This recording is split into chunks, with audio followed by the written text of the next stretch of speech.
Well, Peter, thank you so much for inviting me to your favorite bar, which is the first time, I have to admit, I've been at a bar in a GAA club, Sylvester's. Yeah, no, thank you. Yeah, it's great to be here, Gary, and good to be talking to you virtually in the local bar in Malahide. I'm a big fan of it for lots of reasons. Obviously, I don't like the fact that there's a soccer match going on in the background there on the screen. Forgive them for that. I did Don't- see that. I did yeah, see that. but no, it's a wonderful bar. It's right in the middle of Malahide village, and it's just a great center community. It's got a lot going on. That image there is just the bar itself, but there's a huge back room where you have lots of birthday parties and some weddings and celebrations and fundraisers and loads of different things going on all the time in the club. But no, I'm a big fan of it. It's when I arrived into Malahide back would have been 9 years ago now. We were we were wondering how to get closer to the community, get to know a lot of the people locally, and I had a couple of kids. Both of them were playing Gaelic football, hurling at the time. My daughter and my son, and I started trying to join in and coach my son's team. And Okay. I come from a rugby background, so I was wearing a rugby top at the Ooh. time, and a Leinster rugby jersey actually. And one of the lads who was were in charge of all the kit saw me volunteering with these are the juniors, and came over to me with a bag in his hand. He said, "Put that on you." Open it up. It was one of these Saint Sylvester's jackets. So as soon as I put that on, I knew I was locked in for the next number of years. So I'm still coaching Gaelic football and hurling with the team there. Wow. Um, Having never played it in my life, really, I haven't only once when I was 15. So it's just really nice. It's a special way to get part of the community, and that bar in particular, if you pop into there any day of the week, you're going to be bumping into other coaches. You'll be meeting people locally and getting to talk to people that you wouldn't otherwise get the chance to do. So it's a lovely, lovely place. A lot of volunteering going on, and it's a special club.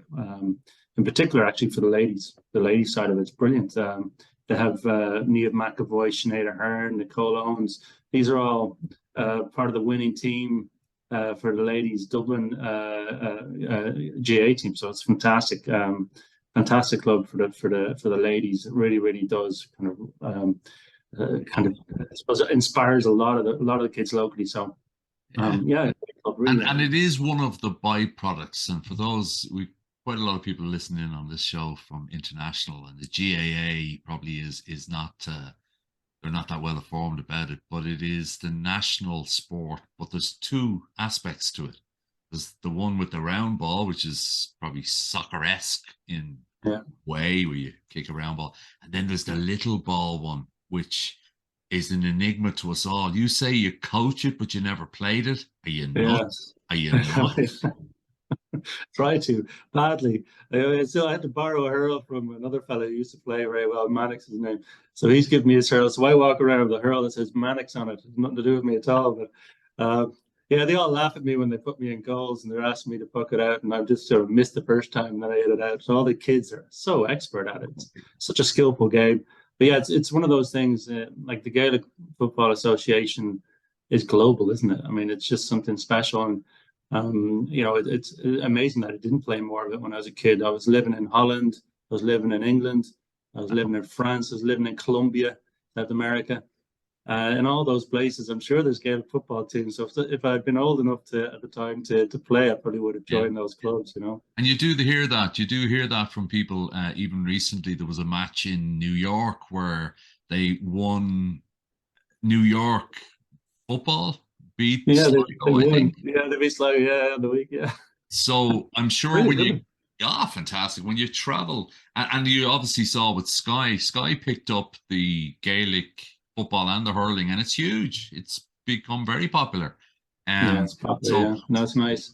but yes, there's so much more we could talk about just this club. So there's a massive. You're sitting on that bar, and there's a massive electrical storm or something, and everything is wiped out except three apps on your phone. So there you Uh, are. You're left destitute with your phone and three apps. What are they?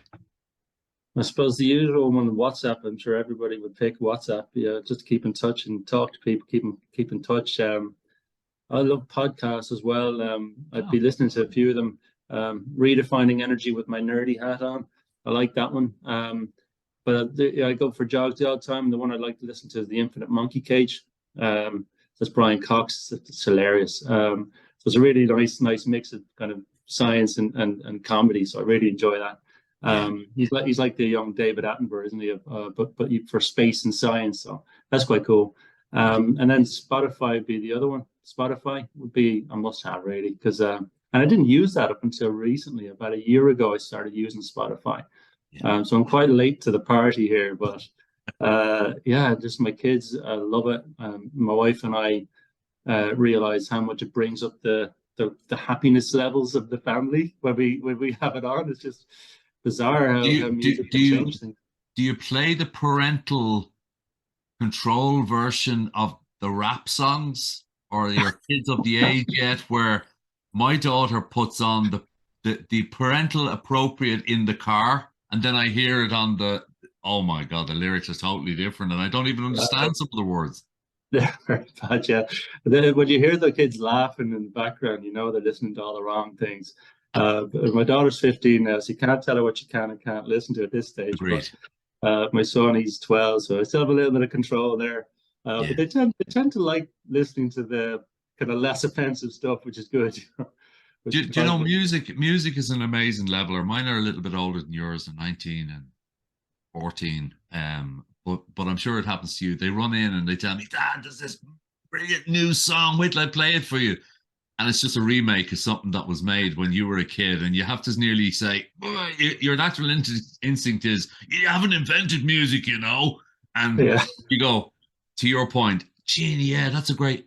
There was a version of that. You nearly have to, particularly with your 15, I'm sure you're old. You're looking for those uh, um, demilitarization zones where you can chat about stuff, right? So music is a yeah. great leveler Oh, that's a to lovely leveler, yeah. yeah, It calms it all down. And it's funny because my daughter now, she wouldn't want to talk to you half the time. She'd be stuck into the phone, and yeah, that happens. I suppose that happens once they get the hold of the phone. But yeah.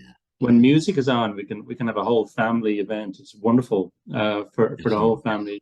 It just really is a positive thing, and I hadn't really appreciated it to that same degree. I wouldn't have been a massive music listener Yeah. over the years, but that's really opened my eyes to it. Spotify's brilliant as well because it kind of tells you what you want to listen to. It gives you great suggestions of what might Yeah, be coming yeah, up yeah, next. yeah, yeah, yeah. Like, all right, okay, I didn't know that existed.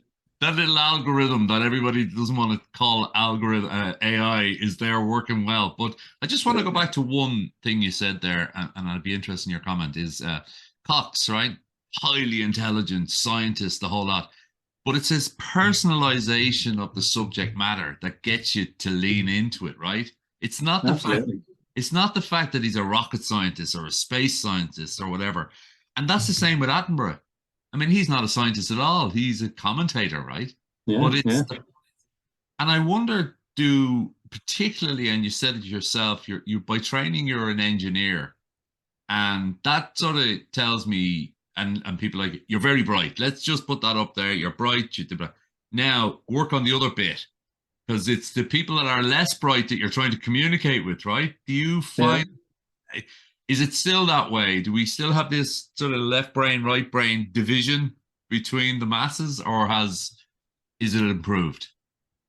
I don't know. For me, no, I wouldn't describe myself as bright, but more it's for me, it's all about just practicing to communicate with people in a way that resonates with them. And yeah, I think people in general are improving on that all the time because they're exposed to it so much, aren't they? But Yeah, I've always found that it's kind of the simple English, the straightforward language, just common sense conversations about things that people respond to. If you try to get into any kind of you know highfalutin kind of jargon. acronyms. Yeah, Acronyms are always a good one.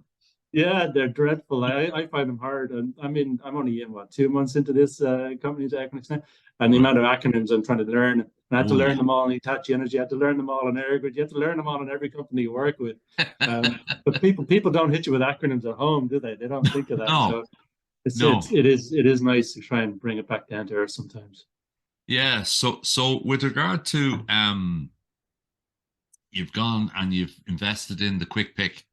and your numbers have come up. Yeah, if only. And before your kids and wife have got it spent, you're allowed to choose what you're going to do with £1,000,000 that you've just won. Oh, I mean, one of the things I'd like to do is obviously try and do something that is good for the world, do something to make it better. So I won't be calling the pay off the mortgage. I'll do something a bit different. So if I have £1,000,000 to spend, um, there's things you can obviously, if you're doing it around the world, you'd look to spend something in Turkey or Syria and help out what's going on there. That's been shocking, and a really, really sort of massive humanitarian issues going on there at the moment that aren't getting the same amount of airtime as maybe they weren't. But I'd love to do something with that. But I think if I was to spend it at home, one of the charitable things I've seen recently done, which I thought was brilliant, was all the team of people that working in my last company, Hitachi Energy, got a bit of cash together. It was 2.5 grand, and what they're doing is they were using it to pay for an upgrade or an improvement of the mother and child shelters. So these are from homes that might be abusive, things like that.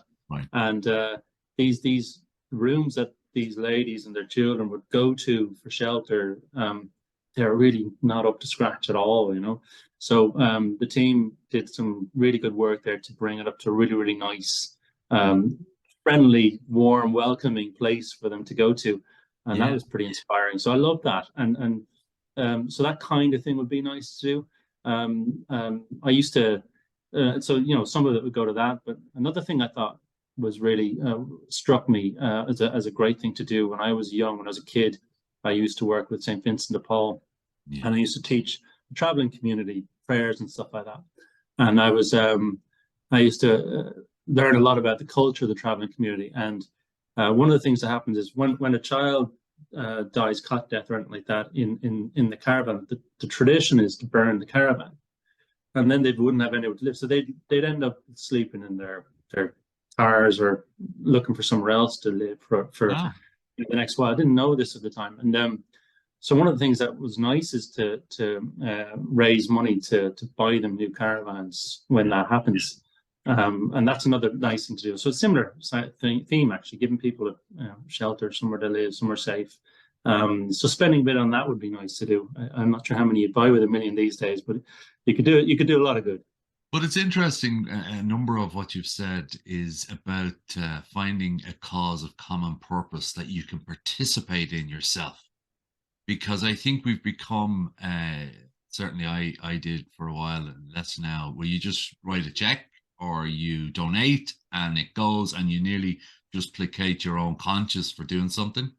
Whereas actually when you lean in and actually follow the money with some effort, so you give the money and the effort, you remember that. And particularly to your point, when there's others involved and you achieve stuff, have common purpose, I'm not sure often who we're saving, the person you've just helped, or we're saving ourselves. Yeah, You know what I mean?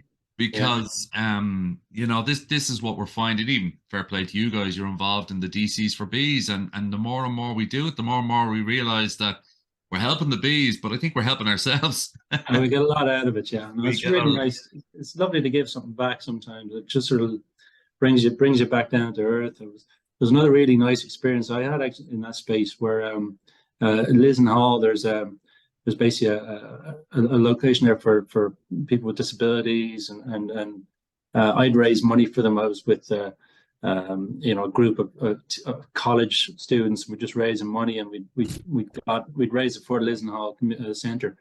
And I hadn't realised they invited me then to a meal to kind of say thanks. And I went along to it, and I turned up a little bit, 10 minutes late, not thinking anything of it, and I hadn't realized the whole thing had been set up as a thank you for the team, the group of us that had been raising the money. Yeah. And it was really humbling experience, and just the gratitude people have when you help them out, and then the benefit you get back from that. It's amazing. Huge. It's the same. So the communities that we're working with, like the Tidy Towns groups and all the rest of it. I mean, it's just fantastic to see passion. Yeah. Where they're pushing you, they're saying, oh, this is, whereas again, sort of when you distance yourself from it with just cash, you can lose that humanity, personalization again. So We're going to finish with one final words of wisdom from Peter. What's your favorite quote? Why? There's a good few out here now. I wouldn't always be looking at quotes, but one of the things I was looking at recently is if the things you take for granted, someone else is praying for. I like that one. That kind of resonates with me. So I like that. There's another one as well. Being entirely honest with oneself is a good exercise, which is Sigmund Freud said that one. So it's also a good thing to do. That's hard to do it. Yeah, it's hard to do That's it. really so, hard. couple of interesting ones. That's really, really hard, particularly when you're emotional about something like sport. You see your team beaten. Why can't we just say the other team were better? Yeah, exactly. It's always, oh well, yeah, you know. But to your point there, about what you take for granted is somebody else's dream. I remember my mother saying a long, long time ago, that so how are you getting on, Mom? She's 85, blah blah blah. I said, great. I'm living better. I'm living now better than a king in the 70s. There you go. Exactly. Sometimes it's just about the way you think about something, right? Yeah, it is. Yeah. The world has moved on a lot, and yeah, but it's so interesting. If you just look at what's going on in other countries where they don't have the same things we have, to me, it's just you got to start appreciating everything that you have, that you work for, but also that's given to you, that you live in Ireland. We're so lucky. Like we have everything working well for us. We love complaining in this country about things that aren't great, but Jesus, it's a great country, really, when you think about it. It's all the things we have going for us. Yeah, no, you're spot on and you're on the money. And maybe it's that you're moving into the age that a bracket that I'm in, but you become more a bit reflective, you know, and things hit you. Like last week or 2 weeks ago, I was told that there's still 500 million people on the earth that doesn't have running water. Yeah, shocking. Yeah, 500 million people. So that's what, 8%. 8%. And you know, not knocking the kids because I do it myself, but I get grumpy then when I don't have good Wi-Fi. Yeah, I know. Yeah, you know, you know. Yeah. So it's a strange world, but it's an exciting world too. So Peter Lantry, welcome to Host in Ireland, by the way. And thanks very much, Garry. Appreciate it. We got through the whole show without mentioning Equinix, so I've said it now. So, thank you. Yeah. Best of luck with it. Or everywhere I go, it's Equinix. You know, it's you're definitely part of the interconnected world, as they say. That's a great company. Yeah, it's magic, and I'm looking forward to doing some really good things with it as well, with the team and for Ireland and for the rest of the world with Equinix. So really, thanks for the time, Garry, and looking forward to talking again soon. Mind yourself. Fantastic. Thanks a million, Pete. Thank you. All right.